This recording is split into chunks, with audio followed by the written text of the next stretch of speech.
There's an uncomfortable truth about healthcare that no one wants to talk about, but it could be affecting the quality of medical care you receive, the way you communicate with your healthcare providers, the words you choose, the tone you use, and how you describe your symptoms can dramatically influence whether you get the thorough, respectful care you deserve, or whether you're dismissed, rushed through appointments, or have your concerns minimized. If you've ever left a doctor's appointment feeling like you weren't heard, like your concerns were brushed aside, or like you didn't get the answers you needed, the problem might not be entirely with your healthcare provider. Research conducted by geriatricians and communication specialists shows that many women over 60 unknowingly use language patterns that can undermine their credibility, make their symptoms seem less serious, and even trigger unconscious biases that affect the quality of care they receive. Dr. Deborah Roter, a professor at Johns Hopkins who has studied patient-physician communication for over 3 decades, has documented significant patterns in how older women communicate in medical settings. Her research reveals that women who have lived through eras when they were expected to be deferential, apologetic, and non-demanding often carry these communication patterns into their healthcare interactions, and it's harming their health outcomes. This isn't about blame or shame. You've been conditioned by decades of social expectations to communicate in certain ways, and many of these patterns served you well in other contexts. But in medical settings, where clear, direct communication can literally be a matter of life and death, these habitual ways of speaking can prevent you from getting the care you need and deserve. Medical anthropologists who study healthcare interactions have identified that healthcare providers, whether consciously or unconsciously, respond differently to patients based on how they present their concerns. Patients who speak with authority, provide specific details, and advocate firmly for themselves receive more thorough evaluations, more comprehensive testing, and more aggressive treatment than those who minimize their symptoms, apologize for taking up time, or defer to the provider's judgment without question the first harmful communication pattern that geriatric healthcare advocates consistently observe is what they call minimizing language. This occurs when women downplay their symptoms or concerns using phrases like, "It's probably nothing," or "I don't want to bother you, but I've been having a little discomfort." These seemingly polite opening statements immediately signal to healthcare providers that even you don't think your concern is serious. Dr. Lisa Rosenbaum, a cardiologist who has written extensively about gender bias in healthcare, explains that when patients minimize their symptoms, it gives healthcare providers unconscious permission to take those symptoms less seriously. If you're telling your doctor that something is probably nothing, why should they invest significant time or resources investigating it thoroughly? Healthcare communication specialists have documented that women who begin symptom descriptions with minimizing language are more likely to receive shorter consultations, less comprehensive examinations, and recommendations for conservative treatment rather than thorough diagnostic workups. This pattern is particularly dangerous for older women who may be experiencing serious conditions that present with subtle or atypical symptoms. Instead of minimizing your concerns, geriatricians recommend starting with direct, factual statements about what you're experiencing, rather than, "It's probably nothing, but I've been having some chest discomfort." Try, "I've been experiencing chest pain that concerns me," rather than, "I don't want to bother you, but I'm having trouble sleeping." Say, "I'm having significant sleep problems that are affecting my daily life." The second problematic communication pattern is using vague, nonspecific language to describe symptoms. Many women have been socialized to avoid being seen as complainers or hypochondriacs, so they describe symptoms in general terms that don't convey the true impact on their lives. Phrases like, "I'm not feeling well," or "I've been having..." Some issues don't give healthcare providers the specific, information they need to make accurate diagnoses.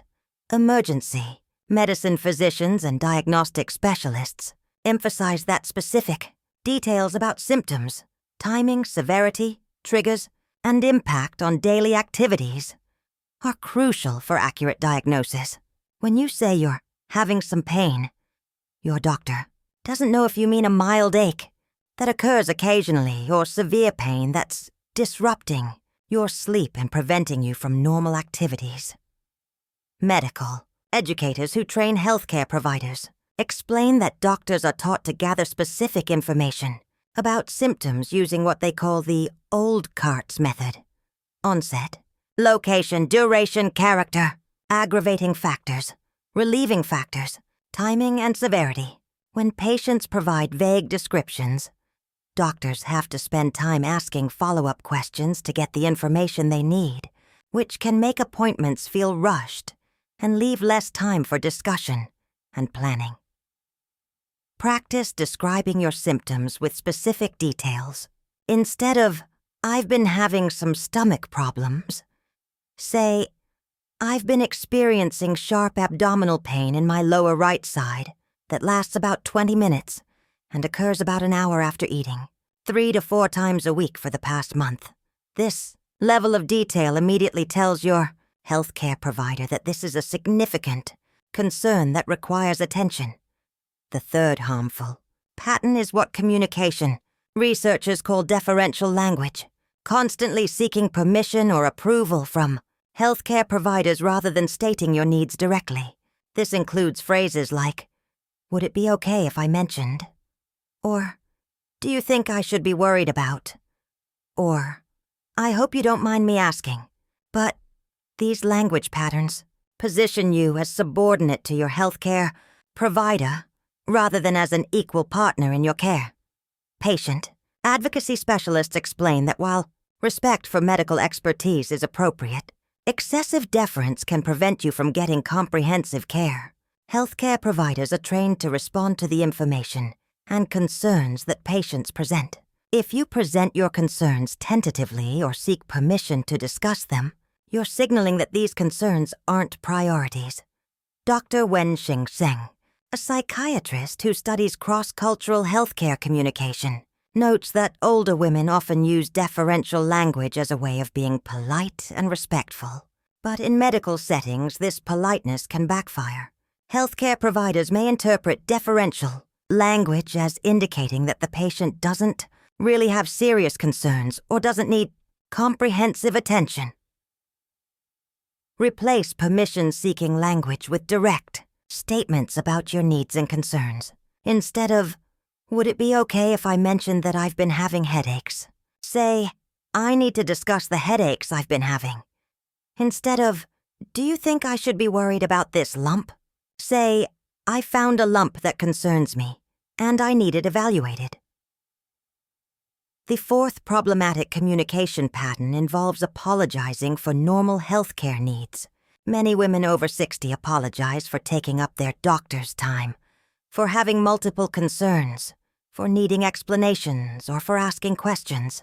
This constant apologizing sends the message that you believe your healthcare needs are burdensome rather than legitimate healthcare ethicists who study patient rights emphasize that you are paying for healthcare services and you have every right to receive thorough, respectful care.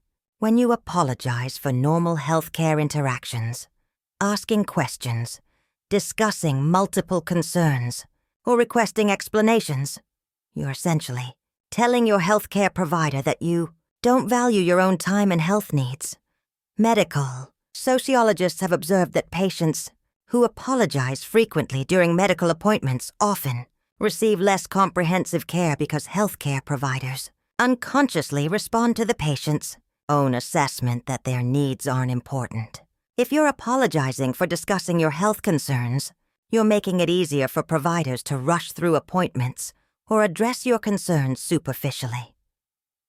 Stop apologizing for legitimate healthcare needs. Don't apologize for having questions, for needing clarification, for discussing multiple health concerns, or for taking the time you need to understand your health situation. These are all normal, appropriate aspects of healthcare interactions that you have every right to expect. The fifth harmful communication pattern is using what linguists call hedge words, words and phrases that weaken your statements and make them sound uncertain or tentative. Common hedge words include sort of, kind of, maybe, I think, and perhaps. While these words might make you sound less demanding, they also make your symptoms and concerns sound less definite and less serious. Psycholinguistics research shows that healthcare providers unconsciously respond to hedge words by taking the patient's concerns less seriously. When you say, "I think I might be having sort of dizzy spells," the hedge words make it sound like you're uncertain about your own experience, which can lead providers to question whether the symptom is significant enough to investigate. Thoroughly. Communication. Coaches who work with healthcare patients recommend eliminating hedge words when describing symptoms and health concerns. Your experience of your symptoms is valid and real. You don't need to qualify or soften your descriptions. If you're experiencing dizziness, say, "I'm experiencing dizziness," rather than, "I think I might be having sort of dizzy spells." The sixth harmful communication pattern that healthcare advocates frequently observe is what they call storytelling. Instead of symptom reporting, many women over 60 have been socialized to communicate through narratives and context, which can be valuable in many situations, but in medical settings, lengthy stories can obscure the critical information healthcare providers need to make diagnoses and treatment decisions. When women spend significant appointment time providing background context, family history, or detailed narratives about how symptoms developed, they may inadvertently bury the most important clinical information in a sea of details that, while personally meaningful, aren't medically relevant to the immediate concern. Healthcare providers working within time constraints may lose focus on the primary symptoms or may not have time to address all concerns if too much time is spent on contextual information. Dr. Jerome Groopman, a physician and author who studies diagnostic decision-making, explains that healthcare providers are trained to identify key clinical information quickly and efficiently.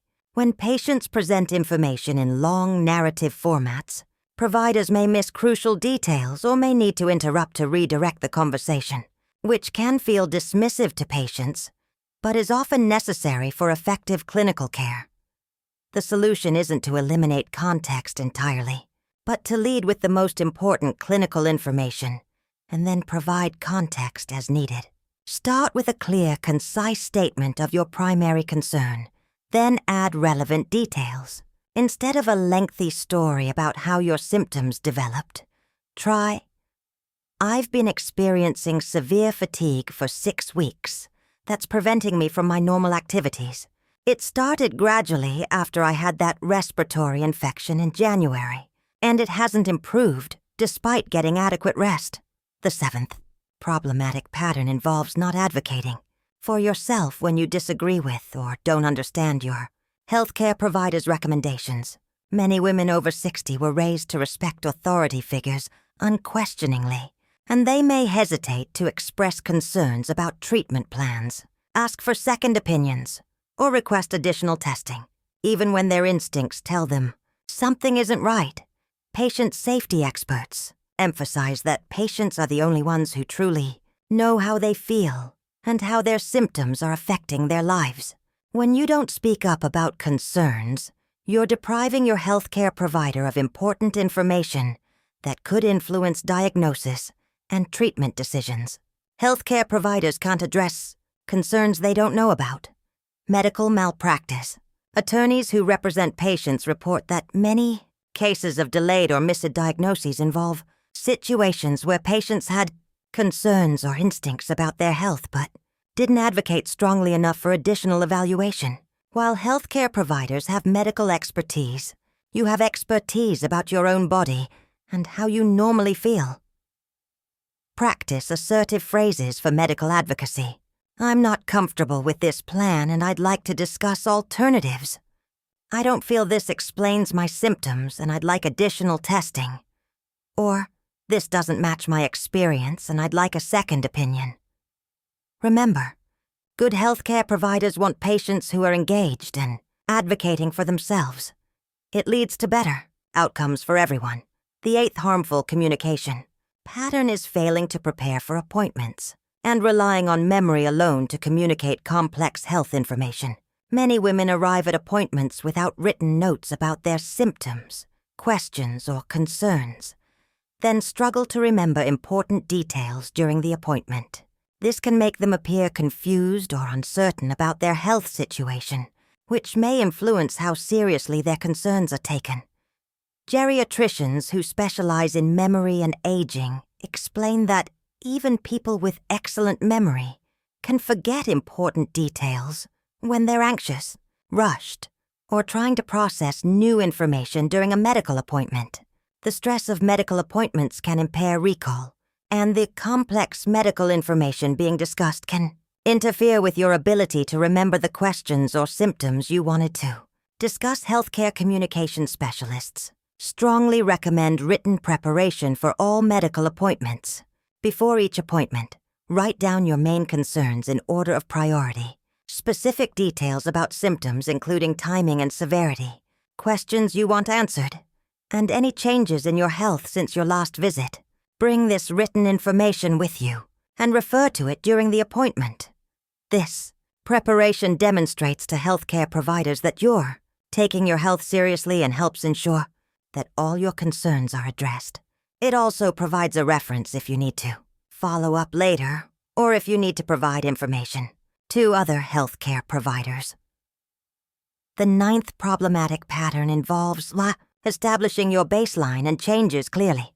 Many women describe symptoms without providing context about how these symptoms compare to their normal state of health. Healthcare providers need to understand not just what you're experiencing, but how this differs from your usual health status. Geriatric medicine specialists explain that normal varies significantly from person to person, especially as we age. What might be concerning for one person might be typical for another. Healthcare providers need to understand your individual baseline to determine whether new symptoms represent significant changes that require intervention. When describing symptoms, always provide context about your normal state. Instead of, "I get tired easily," say, "I used to be able to walk 2 miles without difficulty, but now I'm exhausted after walking 1 block." Instead of, "I'm having memory problems," say, "I've always had an excellent memory, but in the past 3 months, I'm forgetting appointments and having trouble remembering names of people I know well." The 10th and final harmful communication pattern is not clearly communicating the impact of symptoms on your quality of life and daily functioning. Many women focus on describing the physical sensation of symptoms without explaining how these symptoms are affecting their ability to work, sleep, exercise, socialize, or enjoy life. This functional impact information is crucial for healthcare providers to understand the severity and urgency of your health concerns. Geriatricians and family medicine. Physicians explain that 2 patients might describe the same symptom, for example, knee pain. But if one patient's pain is preventing sleep and limiting mobility, while the other patient's pain is mild and occasional, these situations require very different treatment approaches. Healthcare providers need to understand not just what symptoms you're having, but how significantly these symptoms are impacting your life. Functional medicine specialists recommend thinking about symptoms in terms of how they affect your ability to perform activities that are important to you. When describing symptoms, always include information about functional impact. "I'm having knee pain that's preventing me from sleeping through the night and making it difficult to climb stairs," gives your healthcare provider much more useful information than simply, "I'm having knee pain." Now, let's discuss how to put all of this knowledge into practice with a systematic approach to medical communication that will help ensure you get the best possible care Healthcare communication experts recommend what they call the SOAR method for medical appointments: specific, organized, assertive, and respectful. Specific means providing detailed, factual information about your symptoms and concerns. Use concrete terms, numbers, and descriptions. Instead of severe pain, say pain that I would rate as 8 out of 10 that prevents me from sleeping. Instead of frequent headaches, say headaches occurring 4 to 5 times per week, lasting 2-3 hours each. Organized means preparing for appointments and presenting information in a logical order. Start with your most important concern. Provide specific details about symptoms, explain the functional impact, and then move to your next concern. Having written notes helps you stay organized and ensures you don't forget important information. Assertive means advocating for yourself and your health needs without being aggressive or demanding. State your needs clearly, ask questions when you don't understand, and express concerns about treatment plans when you have them. Remember that you're an equal partner in your health care, not a passive recipient of whatever care providers choose to give you. Respectful means treating healthcare providers professionally while still advocating for yourself. You can be assertive and direct while still being courteous and acknowledging their expertise. The goal is collaborative healthcare decision-making, not confrontation. Practical strategies for implementing better medical communication include arriving early to appointments so you're not rushed, bringing a trusted friend or family member for support, and to help remember information if needed, writing down important information during the appointment, and asking for clarification when you don't understand something. Don't hesitate to interrupt politely if your healthcare provider is moving too quickly or addressing concerns that aren't your priority. Say something like, "Before we move on, I want to make sure we've fully discussed my main concern about..." It's your appointment and your health. You have the right to guide the conversation toward your most important issues. If you feel your concerns aren't being taken seriously, address this directly. You might say, "I feel like my symptoms aren't being fully evaluated, and I'm concerned about what might be causing them. Can we discuss what additional steps we should take?" Most healthcare providers will respond positively to direct, honest communication about your concerns. Follow-up communication is also crucial. If you think of important information after your appointment, don't wait until your next scheduled visit to share it. Most healthcare practices have systems for patients to communicate additional information between appointments. Keep records of your medical communications, including notes about what was discussed in appointments, what tests were ordered, and what follow-up plans were made.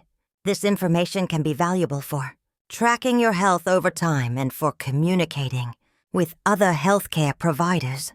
Remember that changing long-established communication patterns takes practice and patience with yourself.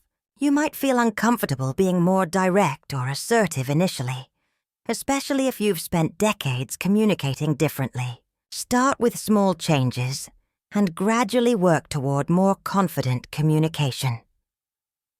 The goal isn't to become demanding or difficult, but to become an effective advocate for your own health. Healthcare providers generally prefer patients who communicate clearly and advocate for themselves. It makes their job easier and leads to better health outcomes for everyone involved. Your health is too important to leave to chance or to communication patterns that don't serve you well in medical settings. You deserve healthcare providers who listen to your concerns, take your symptoms seriously, and work with you to address your health needs effectively. By changing how you communicate in medical settings, you're not just improving your healthcare outcomes, you're also modeling for other women that they deserve to be heard and taken seriously in medical settings. Your voice matters, your symptoms are valid, and your health concerns deserve thorough, respectful attention. If this information has helped you understand how to communicate more effectively with your healthcare providers, Please give this video a thumbs up and subscribe for more content about advocating for your health as you age. What communication challenges have you experienced in medical settings? And which of these strategies do you think will be most helpful for you to implement? Share your experiences in the comments below. Your insights could help other women learn to advocate more effectively for their health. And if you're interested in more content about navigating healthcare successfully as a senior woman, be sure to check out our video about the medical tests every woman over 60 should request from her doctor. Remember, you are your own best health advocate, and effective communication is one of your most powerful tools for getting the care you deserve.